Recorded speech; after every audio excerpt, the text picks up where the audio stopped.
Satanists are really mad. They're mad about a lot of things. Dino says it's only fair that we get their secrets out of them because they used torture, programming, drugging, interrogation of children, and then people of all ages to get information out of the children of God.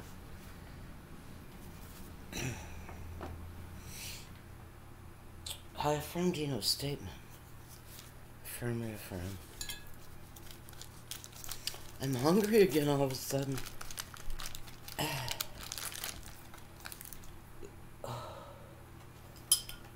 So I'm having cream cheese and strawberry frosted Pop-Tarts.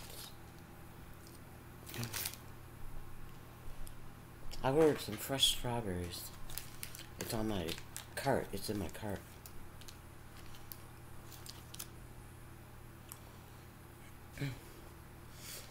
Good thing, the closer it gets to the first of the month, for me to have my EBT to spend, there's less month left over that I need EBT money for the following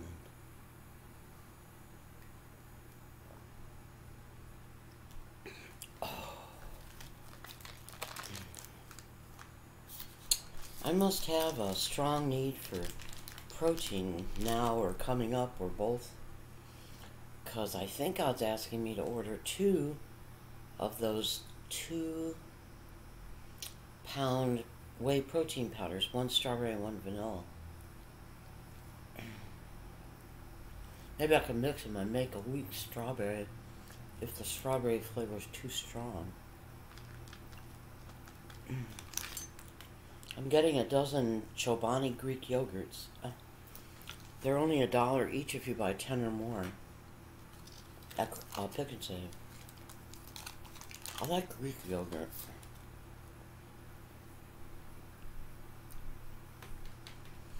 I don't like the non-fat or the low-fat.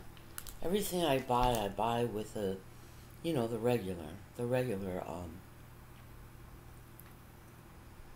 regular version of it. Cottage cheese, milk, ice cream.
Excuse me.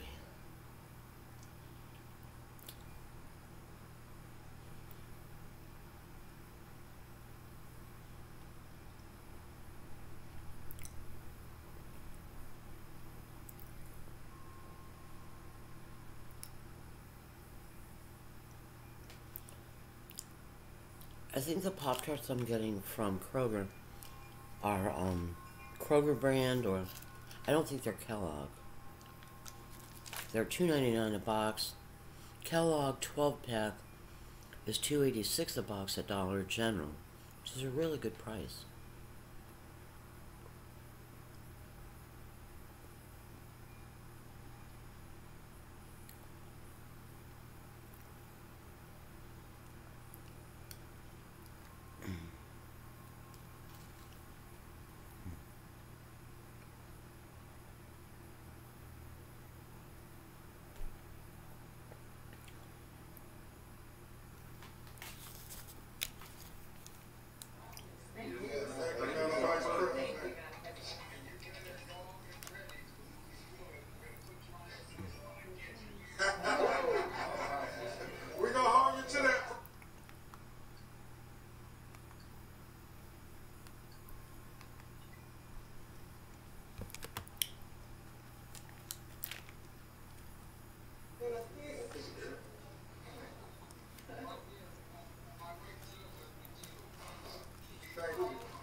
think the high fat is good for your arteries, but for high fat dairy items, or regular, not high fat, but just regular dairy items, not low fat or no fat, I think it's also good for your bones.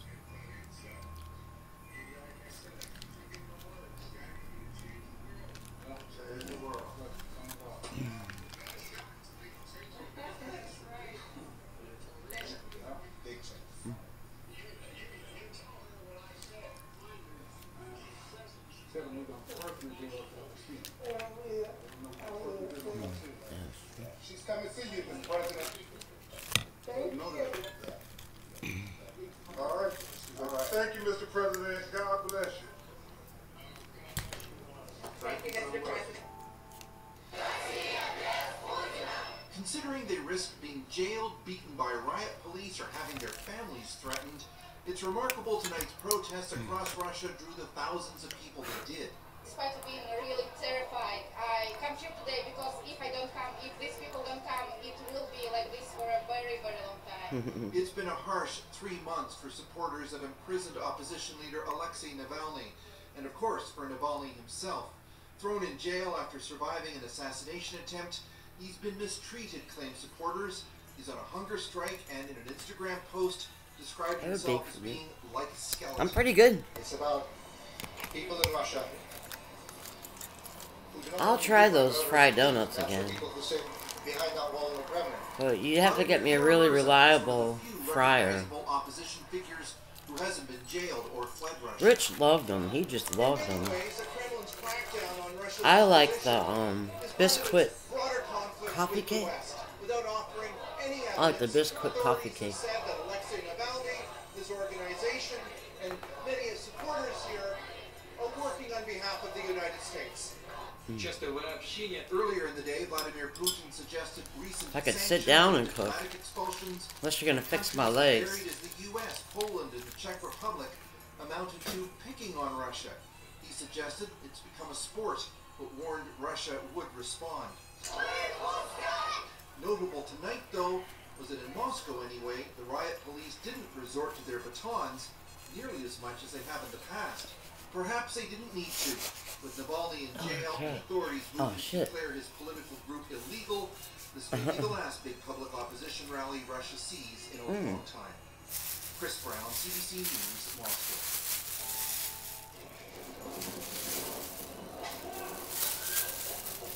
I think I'm gonna ask Dee Dee to clean out the bathroom sink.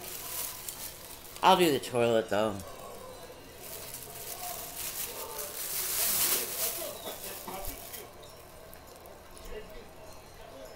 Oh.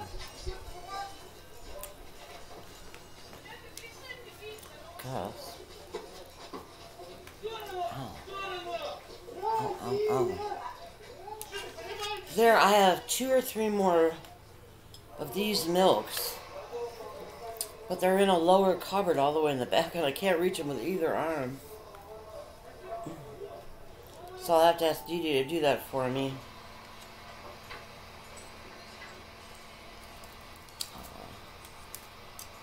I would like to bake for Paul. I don't know. I'd bake what I used to bake, and then maybe one day I'd explore. I could make you,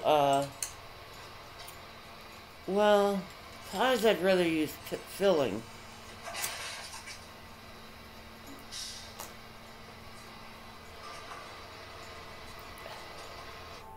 I guess I could use frozen fruit.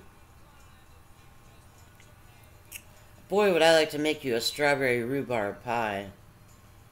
My crust is good. I like making crust. It's very wholesome feeling. I like making bread too. It makes the kitchen smell really good.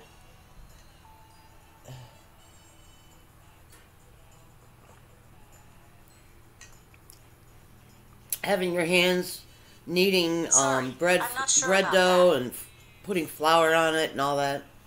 It's nice. And then you put it in a warm oven for an hour and a half to let it rise, and it smells really good because, of course, you add yeast.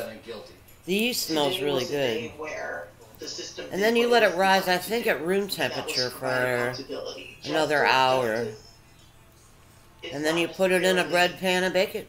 something that you can call it when someone is dead, right? Just leading up to the verdict itself, there was so much anxiety. I don't think I've around ever what the actually verdict would made be, strawberry because rhubarb in pie. I our made community, rhubarb we've seen pie. so many times Strawberry where rhubarb pie is an better officer has got off. because it's So, a little even though sweet, we a little less watched tart, and a little more sweet and Chauvin tart. kill someone in broad daylight, the certainty of the verdict was completely uncertain. The emotion I felt when I heard the verdict Really? was not joy. I was relieved in the fact that I didn't have to be even more angry. To be perfectly I've honest, got to order I had something. more Excuse me. anxiety beforehand and worry and mixed with Tava. maybe a little bit of hope. It's a little bit of a relief on my end, just to see that there was justice served. It's sad to say that I think Chauvin is actually bearing the brunt of a lot of officers and incidences that have happened before him. I can't imagine looking at the situation that's happening in the U.S. and being divorced from it as a member of the diaspora and as somebody who has found themselves pulled out of a car with a police officer here myself. I have a young son. He's 2 years old. And over the course of the last 2 years, I see the world through his eyes. So for the first time in looking at yet another name, yet another person lost, I didn't envision myself anymore in the videotape. I envisioned my young son. I wanted to rewatch the entire 9+ minutes so I knew exactly how I felt in that place when I saw it for the first time. I counted every single I Can't Breathe. I don't know. 27 of them. It's cheaper. As I was watching news coverage and footage of people celebrating in the streets, many of them I used black to like people, those. I kind of thought to myself, what a low bar. It's given the entire community some sort of justice and a good feeling. Somebody that, knows the you know secret what, about not cinnamon, everybody's going to get away with because this. the It might be a 13-ounce message Red to Hot other cinnamon flavored officers. candy jar for $6.77 is unavailable. Trying to make a difference. It's been a long time, but finally, maybe, we're starting to move in the right direction. Ah. The falls are 60 ounces. usually the main That's attraction, but lately, travelers have been drawn here by something else. A big COVID travel loophole for people crossing the U.S. border. Take a look right over there. We've got one moving across the bridge carrying their bags. Red Peacock has just visited his wife in LA. Ice Normally, he'd chips fly in the home to candy. Toronto. Instead, he flew to Buffalo and took a cab to the bridge. Because I don't want to spend 3 days or whatever it is locked up in a hotel. Tori Howard, we're Since gonna federal find quarantine you hotel here. rules kicked in February, Canadians arriving by air are expected to check into a hotel for at least 3 days, with a price tag of nearly $2,000. But by land, it's a different story. Pass a rapid COVID test and have a quarantine plan worked out, you're good to go. Well, I felt pretty clever at first, but apparently more people are catching on. The flights to Buffalo were packed. The prices are going up. Taxis and limos are cashing in, and snowbirds are only too happy to pay the $350 fee from Buffalo to Toronto to avoid quarantine hotels. It's excessive and extreme. I think it's punitive. Scott and Carol Rutledge own property in Tampa and were fully vaccinated there over the winter. I think there should have been two tiers of entry. One for snowbird vaccinated people who've been gone for in excess of a month, and others for different rules. Could try perhaps for all people who've toilets, gone on that's holiday better. for 2 weeks. Not far away in Fort Erie, happy reunion. Boston law student Eric Noble Marks picked up, where else at a Tim Hortons parking lot, by Mom Allison. It's one thing to have to stay in a hotel for a few days. It's another thing to be on the hook for it. They'll quarantine together for the next 2 weeks and catch up. In 10 days, Eric will take this COVID test. Canada's hotel quarantine rules have been extended to May 21st. Some fear this workaround is becoming so popular, the government might crack down on land crossers. I'm afraid, but I'll just deal with it. Whatever they come up with, I'll deal with it. There we go. For now, he's off to quarantine at home. Katie Nicholson, CBC News, Niagara Falls. It is a true tragedy. and it's a reflection of the impact that this virus is having across our communities. One of the latest victims of COVID-19 in BC is also the youngest, a child under the age of 2. Though this child had pre-existing health conditions that complicated their illness, it was the virus that caused their death. A stark reminder of the worsening situation in BC hospitals that today prompted the province to move beyond current recommendations not to travel. And there will be consequences if you are outside of your area on non-essential business. The province promises people will be checked when traveling between health regions, calling them random audits, similar to drunk driving roadblocks with no extra police powers. But the order and many of the details won't be announced until Friday, and after consultations with racialized communities. This is not heavy-handed in my mind. It's random, and it will be done in a way that includes everyone at a particular place at a particular time. Similar checks will also happen at the BC-Alberta border, along with signs telling Albertans they aren't welcome.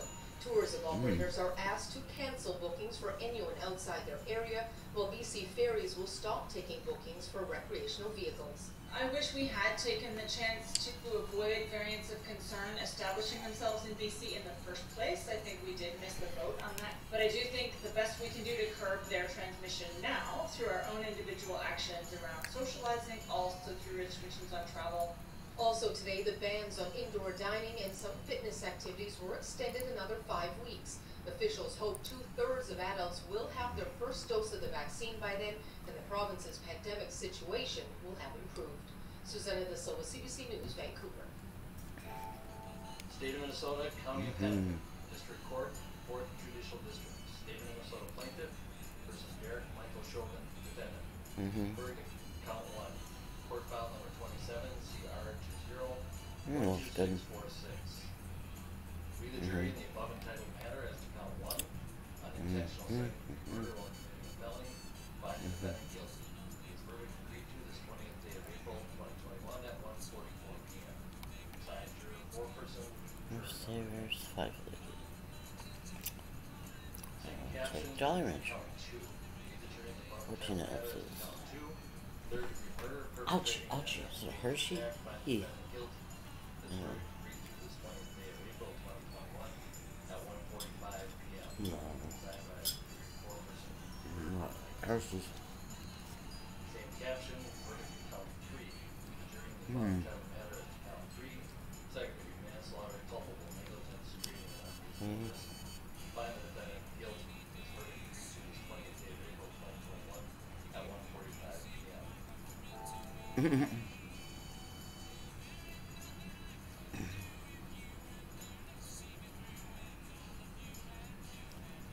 Too much. No.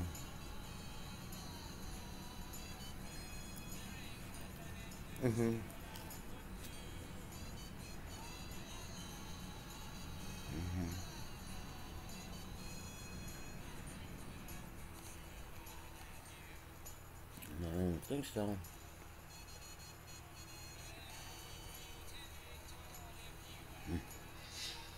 Well, just one day after Derek Chauvin was found guilty on all counts for the killing of George Floyd, the Justice Department announced it is planning a federal investigation into the use of force by Minneapolis police officers. And as we also heard earlier in the program, it comes amid growing calls for police reform in the United States. So let's talk about that now with a former police officer who worked in Richmond, Virginia, Joe Ested. Mr. Ested, hello to you. Can we start just by me hearing from you, because I want to hear you articulate what it is that you've seen from within police ranks that needs reform, change that needs to happen, perhaps from the inside. Well, first of all, thanks for having me on the show. And my experience in law enforcement is they have the mindset of protect us, police them. We need to take away that mindset because, yes, as I'm having a city, good food you want day. the support of the department, Strawberry and the frost department Pop will support you, Tarts, but the cream bad part cheese is with they a support bad spoon, officers as well. So it's iced tea, overall coffee, us against the mentality. We need chai to take spicy that drink, away from the milk. culture of law enforcement. Law enforcement officers serve the community, and they need to be a part of that community they serve. And with my experience, a lot of the officers that I work with wasn't part of the community that they were policing. Since yesterday's verdict, a lot has been made about the way in which the Minneapolis Police Department told the world what had happened with George Floyd on the day that George Floyd died. So let me read, if I could, just a little line from their news release. This was from May 25th of last year. Officers were able to get the suspect into handcuffs and noted he appeared to be suffering medical distress. It goes on, he died a short time later. That's a hell of a way to describe what happened. I mean, when you read that statement, what do you see? I see officers at the scene, because that wasn't police initiation. That was actually his report himself. So of course he's trying to cover up his actions. You know, he's trying to minimize the damage that he's caused. So it's just an officer trying to cover his tracks. He wasn't alone. Where is the accountability that comes from within? When you talk about accountability, there is no accountability. It's always a protect us, police them. I made complaints against other officers for excessive use of force, and I was always told we handle within, don't go outside. We take care of our own kind of mindset. So there's really no accountability. So then I'll be ordering ginger hard candy for the first time. About on a broad scale from within, or must it necessarily come from the outside? It definitely has to come from the outside. The police management has been policing itself, police itself since it started. I'm getting a bag of caramel. Police can't police themselves. They take care of themselves. They protect the entity of law enforcement, and it definitely has to come from outside. Knowing the history, knowing the context, how does this feel, or does it feel different to you as a moment in time, from a policing perspective, when it comes to the question of can we see meaningful change starting now? Yes, I definitely believe that we can see change, and I think this case has shed so much light on what goes on with inner walls of the culture of policing. For a long time, my community, the poor black community, has been victimized. I like sweet tarts. I've always liked them. For some reason, I haven't used them lately. We've been complaining about police brutality for a long time. This is the first time that I've seen a diverse group of people at the protests. I attended the protests. I attended previous protests. It's pretty much predominantly black. I had a bad experience with Nerds when Rich was young. I bought them for him, like these little boxes, these little Halloween candy boxes or something. And I tried a couple, and they kind of bubbled or dissolved in my mouth. And I could feel my enamel coming right off, so I didn't even finish it. I spit it out, and I wouldn't let him eat them anymore.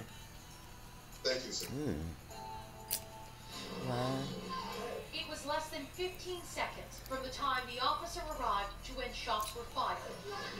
A chaotic scene that ended in 16-year-old Micaiah Bryant's death.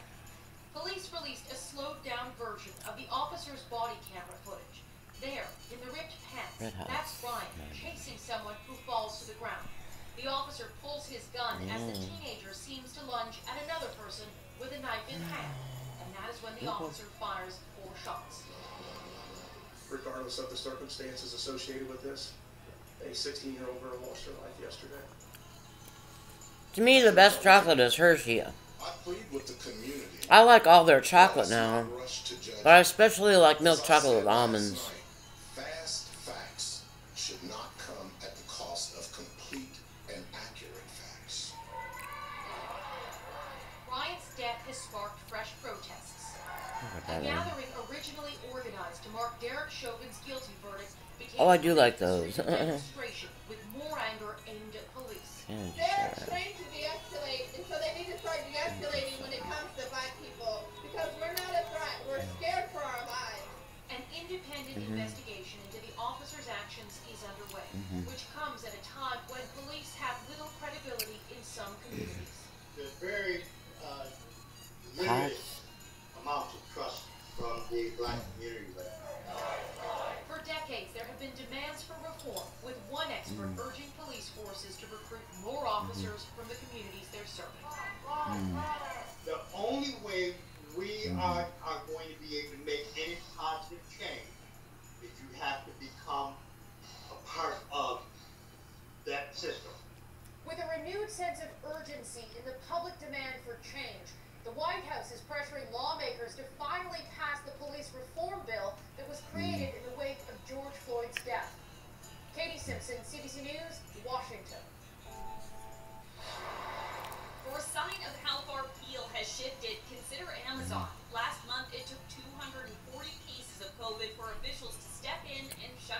I get those instead of the. Shut down for just 5. I'm driving up I here. wish that this time last year that this was all being done. Peel is home to distribution centers, manufacturing, and food processing, all deemed essential and still operating through the pandemic. The residents of the region of Peel have been the ones that have kept, our economies moving, kept the rest of us home safe. The local chief medical officer of health says the variants have changed the equation. They are sickening workers and sending them to ICU with terrifying speed and rapidity. In Peel, there are currently 24 workplace outbreaks with 5 or more cases. In Toronto, there are 26. The biggest active outbreak of them all, a distribution center, 126 cases. This doctor says shutdowns are an unfortunate consequence of public health policies that don't fully protect workers. It took us so many lives and health of essential workers to come to these conclusions. There are now more calls to get employees vaccinated. The CEO of Purolator says it's needed to protect workers' health and supply chains. Medical instruments, things for surgery, ventilator machines, all the things that you can imagine that are important. They're running through our network. If a workplace is forced to close due to COVID, employees could be eligible for the Canada Recovery Benefit, but some say that's not easy to access. Workers are already struggling on $14 per hour. They don't have that luxury to really see if they would be eligible or not for a federal benefit. This Amazon worker says last time the company paid him. If it were to happen again, They should pay us, and I'm hoping that they do pay us. but he hopes what really pays off are enhanced safety measures to keep him and his fellow workers safe. Jacqueline Hanson, CBC News, Toronto. So, Mayor, the last night for sure, the last couple of nights have been better. To what do you attribute that? How do you feel about going forward? Well, I do feel better about the last night. I think law enforcement has adjusted the way in which they approach protesters. We have made a concerted effort communicating with them to change the tactics, which includes not having such a strong presence, which people can sort of see as a target. Protesters can see as a target. So we've implemented certain measures also to practice more restraint. So, for instance, if water bottles thrown, they're not rushing out there to arrest everybody in the crowd. And even if the time of the curfew is passed, they're practicing more restraint. We've had kids out there, college students who are out protesting, get arrested. A lot of them, some younger folks as well, who see themselves just like Dante, young, bright, with so much life ahead of them. And I think that's what we're seeing. We're seeing an outcry of young people who are really calling on us as leaders to step up to the moment and implement change once and for good. And we just can't wait. We can't wait for another tragedy. We can't. There's no reason for us to. How are you preparing for these tense days while the jury is still deliberating the verdict in the Derek Chauvin trial? We're working right alongside with community to make sure that we have key people in the community that are influencers that are going to be present when and if protests. If you see the numbers that we saw, which were upwards of 1,000. So that they are part of our response. They are right on the front lines of the protest, and they're talking to folks and making sure that they are thinking twice before engaging with law enforcement in a way that's going to elicit a response. We're also working with our regional law enforcement agencies to ensure that we have the kind of planning coordination that's needed so that we can be able to respond effectively. How are you personally feeling about the next couple of days? Well, in many ways, I'm sort of along for the ride, just like all of us, right? We don't know what's what's going to happen with the verdict, and obviously that's going to have an impact one way or the other in terms of what we see with protests and uprising. Oh, it must be on sale or something.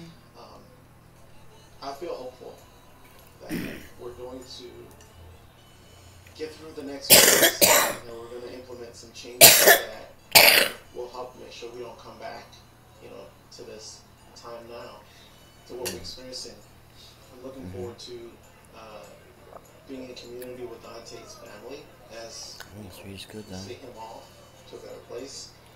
And I know that's going to be a very difficult time for our community as well, because it'll be a reminder of the fact that we lost this young man. Mayor, I've watched you on international television for 10 days almost now. What's it been like to be in the middle of this tragedy and this horribly difficult time for Minnesota? Okay. All I can do is try and do my best to speak for my community and to speak truth. And that's what I try to do. But I don't think it is to him, though. Because until we do that, all of us are speaking truth and acknowledging the problems that we have within our society. Until we do that, we're not going to make any progress. So I think all of us. I had a lady call me. Okay.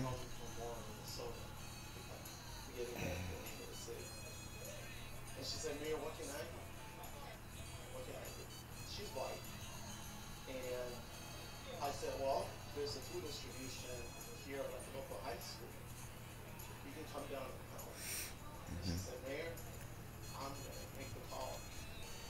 And she let me know that she was coming down the next day. And she was bringing a friend of hers.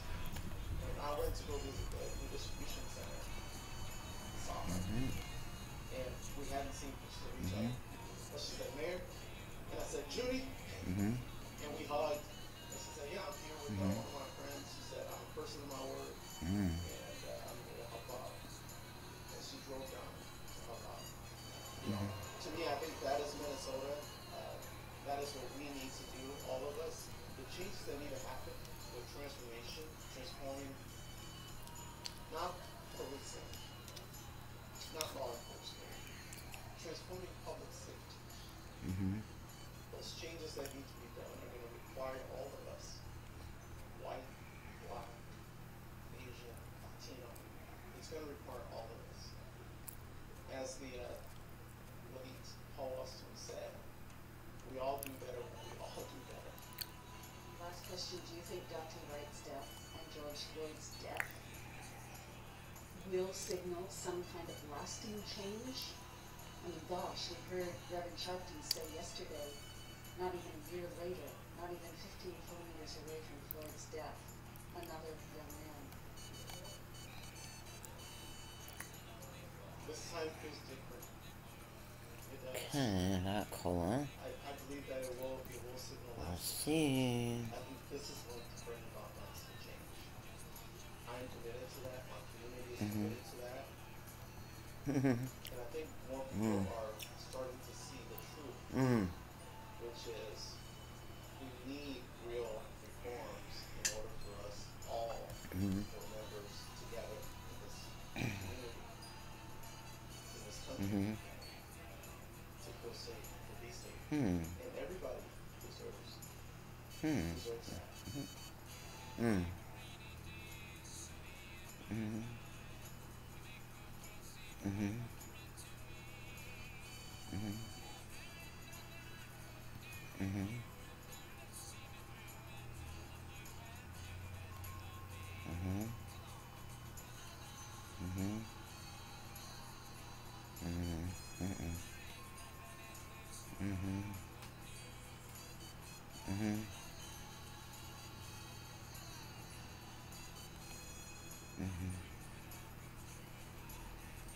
I'm going to read you something, just a quick line here. For a moment, our nation can breathe. Here's a tweet to 500,000 people from a man whose name will tell you a lot about how he feels today.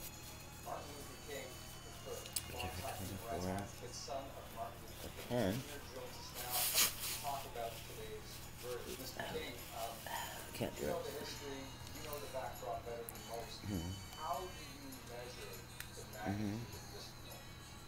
So in terms of measuring the magnitude, we looked at the nation come together from the president making a statement. If it's Kroger Run, I'm taking it. And First Lady and of course the Speaker of the House and all the leadership. It's nice that you have fun shopping for me and with me.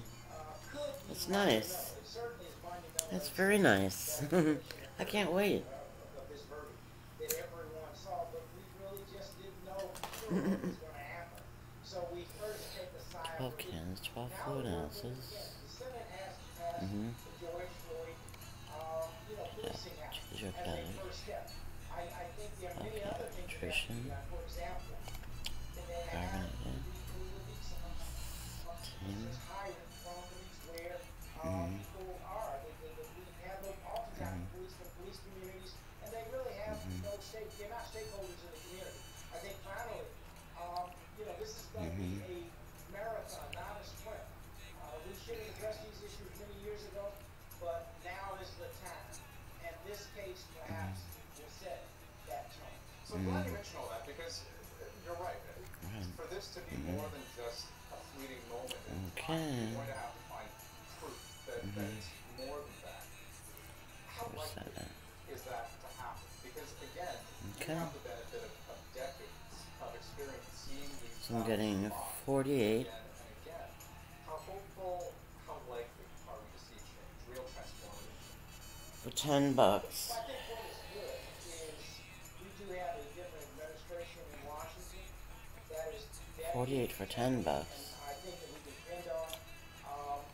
That's a very good thing. A Justice Department that can help us to hold police departments accountable. Right. We have young people who are going to continue to be engaged. We have to continue. $7 is a can of coffee. A sprint. Oh. A marathon. So I feel positive, I will say. But I think we have I think to I'm gonna try suffer. some of the former officers Oh, shit. I'm getting 48 cans of Diet Cola if I buy Big K brand for $10 instead of 24 cans.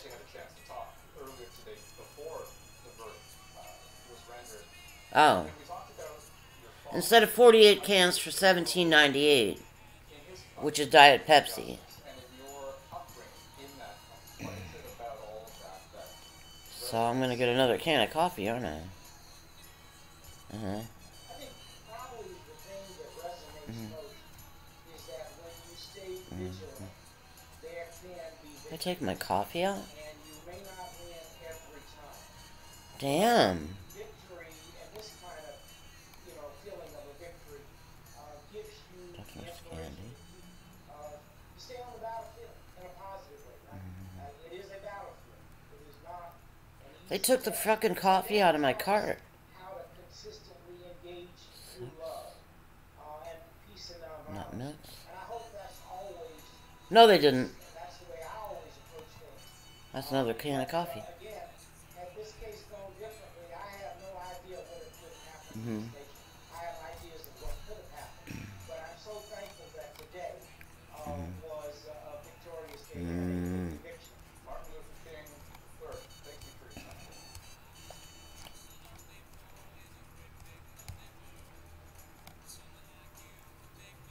Oh. You hear these two terms, Heather. One is variant of interest versus a variant of concern. A variant of interest means that there are mutations in the virus that gives it the potential to be more transmissible and to have more severe disease and potentially escape immunity, such as vaccines or from previous. Can I get one though? Oh, minimum purchase.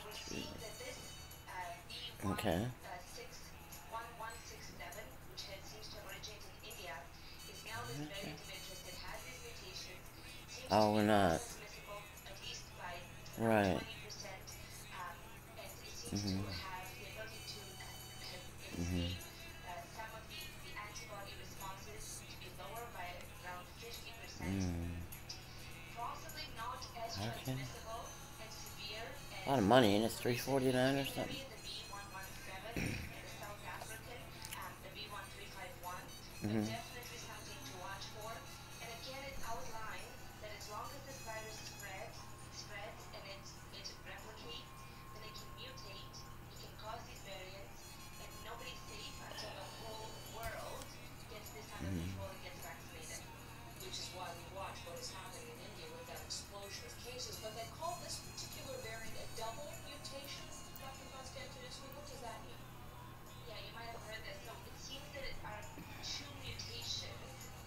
give it this ability to be more transmissible, to escape, possibly escape some vaccine responses, and to be more severe. So it refers to the number of mutations in their medicine. So in response to that, as I was mentioning, Ottawa considered a number of things, everything from public health measure enhancements to travel restrictions. Is there anything from a medical perspective you favor on these variants? 12 cans, 24. 5 instead of 24. On any of this, public health measures are incredibly important. You remember earlier on So when got the extra variants were just starting, the number of days people had to isolate were different, so a bit longer around these variants. So there are going to be some extra public health measures in place, and potentially we might see a temporary travel restriction to some of these areas, more specific than a broader travel restriction just until this gets figured out. But of course, this is all up to the government and the Health Agency of Canada to decide.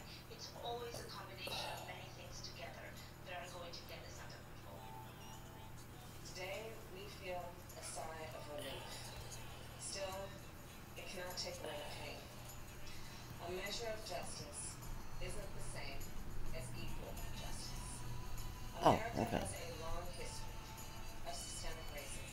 I'm getting what now? Americans and black men in Oh, particular Diet Pepsi, I deleted it. have been treated Didn't I or didn't I? our history as less than human.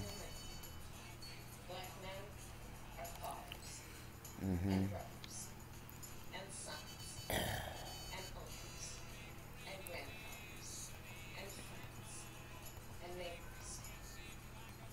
Their lives must be valued in our education system, in our healthcare system, in our housing system, in our economic system, in our criminal justice system, in our nation. Full stop. Because of smartphones, so many Americans have now seen the racial So I'm injustice getting 5, that 3 white now Americans have extra. known for generations. The 12. racial injustice that we have fought for generations. Cherry.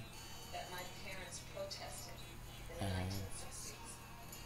That millions of us, Americans of every race, protested last summer. Here's the truth about racial injustice.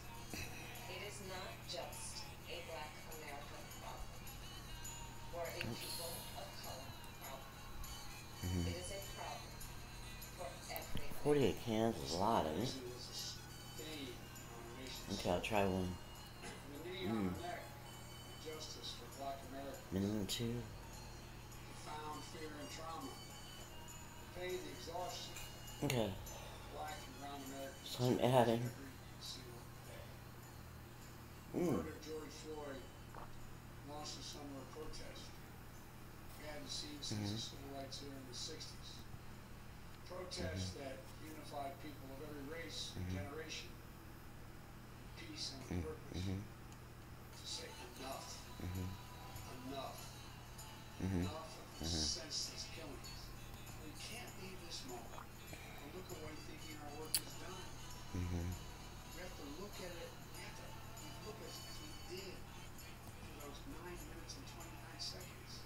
We have to listen. I can't breathe. I can't breathe. George Floyd's last words. We can't let those words die. We have to keep hearing those words. We must not turn away. We can't turn away. Chance to get a change trajectory in this country. We hope and prayer. We live up to the legacy. May God bless you. May God bless George Floyd and his family. Thank you for taking the time to be here. This community will change. Thank you. And so for some perspective on this day, what it feels like, increasingly what it means, we are joined by Keith Mays, Professor of History and African American Studies at the University of Minnesota, and Tashira Garroway, founder of Families Caputo? Against Police Violence. Caputo, Teresa Caputo. I'm not saying that. Courthouse to be there today. You are still out there. What was that moment